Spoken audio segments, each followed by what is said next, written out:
Arby, you said in the past in prior interviews that one of the number one reasons people quit the entertainment industry is because they don't have the contacts or connections. Yeah. So why and how can we turn it around? Well, when I first started as an actor in New York, there was no social media. I mean, it was Friendster and maybe the early days of Facebook and things of that nature, but nobody was looking at it as, something a tool that we could use to meet people that would further our careers. And a lot of my friends that were in New York who were actors, really, really talented people, ended up leaving for all the reasons that you would imagine. They had tried it out for 5 years, and now they wanted to have a family, or they needed to bring in an income, and they just had to, and it was sad to see. And that always stayed with me because, again, when you're a creative and you see creative people leave the biz or give up the ghost, so to speak, it bothers you because you're like, man, there's so much talent, right?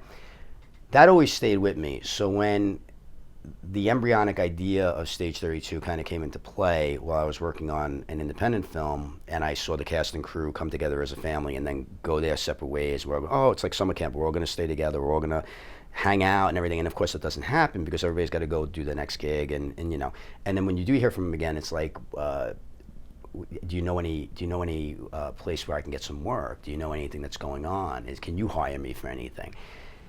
That made me think back to my actor friends back in New York, and it made me realize, I looked at myself, because now at this point social media had exploded, and these broad-based social media platforms had exploded like Facebook, but I wasn't on it because I didn't see the need for it as far as my career was concerned.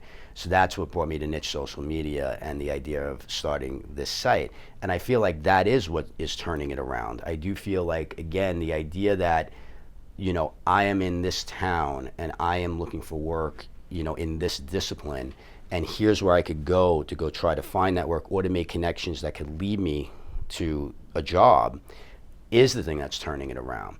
One of the features we have on the site is the Stage 32 meetup section, and it's something we're enormously proud of. We've revamped the entire thing. And the whole idea is that, yes, networking online is great. It's great for everybody. But like I said earlier, there's nothing that replaces that face-to-face interaction. So what we allow our members to do is any member can do this, can set up a Stage 32 meetup in their town and take their networking offline. So you get these great big groups that come together at a local bar or maybe somebody's house or whatever to do their networking there. And it's amazing the stories we hear, the jobs that come out of it, the films that get launched, the funding that comes out of it, because this person knows that person and so on. And it's just something that wasn't available to us 10 years ago.